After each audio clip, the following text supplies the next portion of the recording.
മുഹമ്മദ് മൊഹസിൻ. നേരത്തെ പറഞ്ഞതുപോലെ പാലക്കാട് ജില്ലയിൽ നിരവധി പ്രശ്നങ്ങൾ പരിഹരിക്കേണ്ടതുണ്ട്.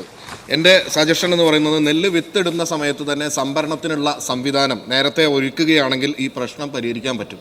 ചെറിയ സാങ്കേതിക പ്രശ്നങ്ങൾ പറഞ്ഞുകൊണ്ട് പോലും കർഷകരെ ബുദ്ധിമുട്ടിക്കുന്ന സാഹചര്യമുണ്ട്. ഇപ്പോൾ ഒരു ഉദാഹരണം പറഞ്ഞു കഴിഞ്ഞാൽ ഒരു ബാഗിൽ 55 കിലോ ആണ് പറ്റുള്ളൂ എന്ന് പറഞ്ഞു.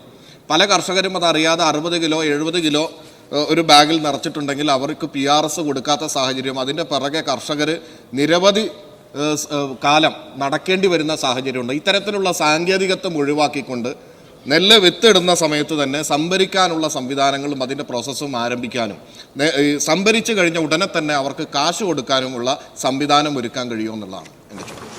സാറ്, വിളവെടുപ്പിന് മുമ്പ് തന്നെ വരുന്ന സീസണിൽ വിളവെടുപ്പിന് മുമ്പ് തന്നെ കർഷക രജിസ്ട്രേഷൻ പൂർത്തിയാക്കണം എന്നുള്ള നിർദ്ദേശം നൽകി കഴിഞ്ഞു. അതനുസരിച്ച് നമുക്ക് അതിൻ്റെ ഒരു കൃത്യത ഉറപ്പുവരുത്താൻ കഴിയുമെന്നുള്ളത് തന്നെയാണ്.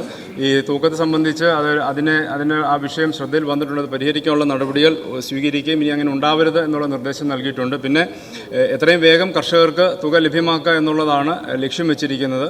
അതനുസൃതമായി ഇപ്പോൾ ഞാൻ നേരത്തെ പറഞ്ഞു, മെയ് 30 വരെ ഉള്ളതനുസരിച്ചുള്ള ക്ലെയിമുകൾക്കുള്ള പൈസ കർഷകരുടെ അക്കൗണ്ടുകളിലേക്ക് എത്തി തുടങ്ങിയിട്ടുണ്ട്. 217 കോടി രൂപയ്ക്കാണ് 217 കോടിയോളം രൂപ ഈ കഴിഞ്ഞ ശനിയാഴ്ച വരെ സപ്ലൈകോയിൽ നിന്ന് കർഷകർക്ക് PRS വഴി വിതരണം ചെയ്തിട്ടുണ്ട്.